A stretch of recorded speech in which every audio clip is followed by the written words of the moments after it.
Hi, and welcome to College Football on Air. I'm your host, Carl Mogline. Here today on College Football on Air, we're going to be talking about last week's games, the new AP Top 25, my personal top 5 teams in college football, and what to expect next week in Week 4.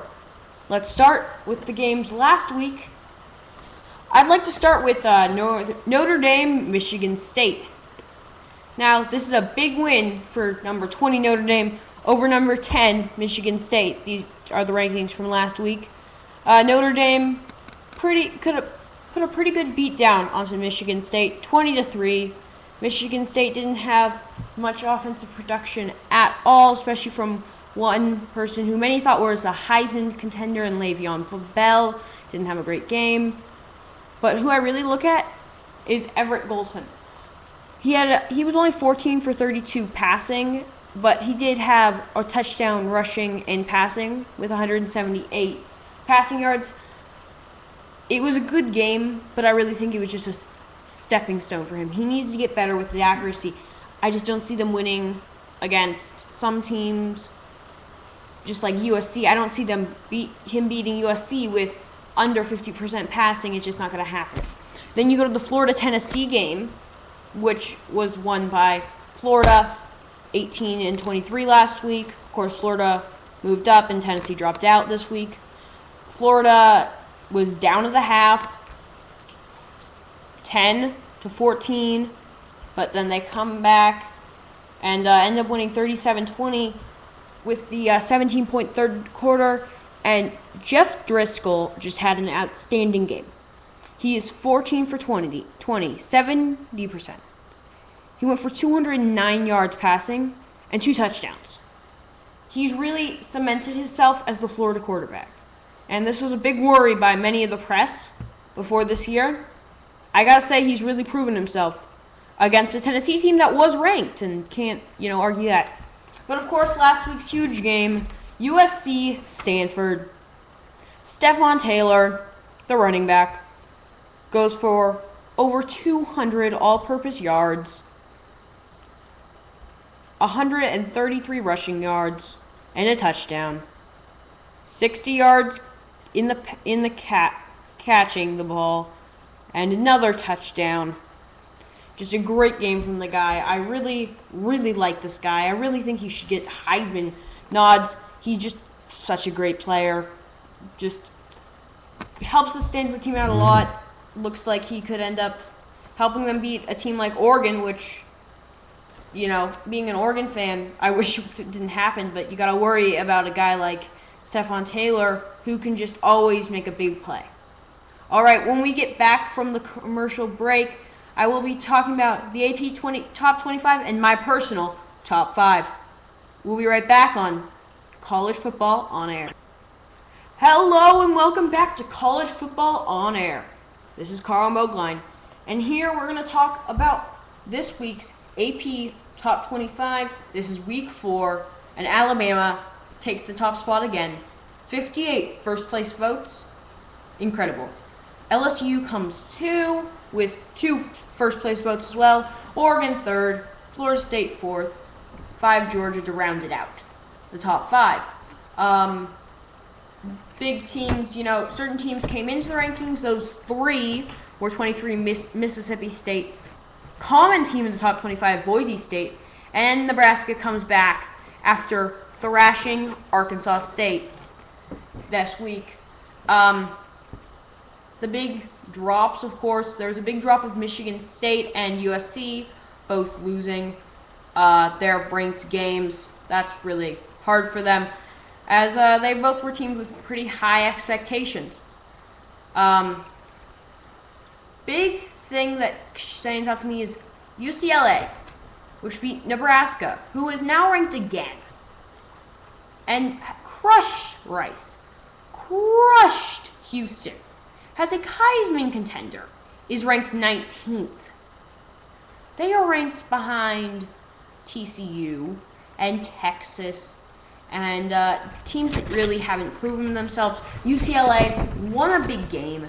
They're in the Pac-12 South, and really I think they could definitely compete with USC this year. I don't see how that's not going to happen with such an outstanding player.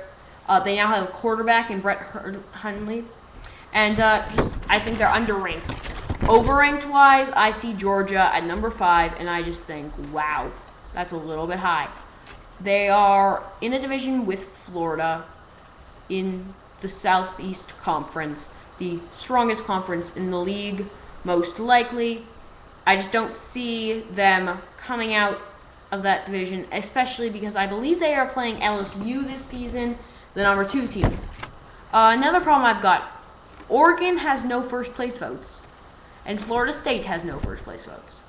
I just feel like Alabama might be getting a little too much love right now. I just don't see them as that.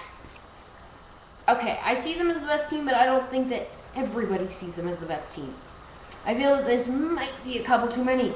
They led LSU by 65 points. If LSU was always 2 and Alabama was always 1, they would only be leading by 60. This is just a little too much for me. But now we go to my top 5. I do have Alabama ranked 1. I do think they're the best team in the nation. Then I go Oregon. I don't see Alabama and LSU being so top, so I'd stick Oregon in there. I think that's a better pick. Then there's LSU at 3, Florida State 4, and kind of going with something here around Geno Smith, West Virginia. Geno Smith, he says it all. He's such a great quarterback, crushes teams, and they're in the Big 12, which is not as strong. They get all these great home games. They don't really have a super hard road game except against Texas, who I think is overrated. I just don't see them falling out. Maybe a 1-loss team at max. Well, when we get back to college football on air, I will be talking about next week and who I expect to have a big, big win. Stay tuned. Hello and welcome back to College Football on Air. I'm still Carl Mogline, and well, this is still Spreaker Radio. Here, coming into week 4, I'm going to talk about some big matchups. First, I'd like to talk about Oregon State versus UCLA. Oregon State beat a Wisconsin team that was ranked in the top 20, and they probably should be ranked. They actually would be ranked 26th if there was a 26th. And I see them as a top 25 team against a UCLA team who I really like, who is 19th in the country. I've got to go with UCLA on this one. I don't see Oregon State quite pushing through, but it's a really interesting game to watch. And I think it probably should get more national spotlight with 2 top 30 teams. Then you go to Kansas State and Oklahoma.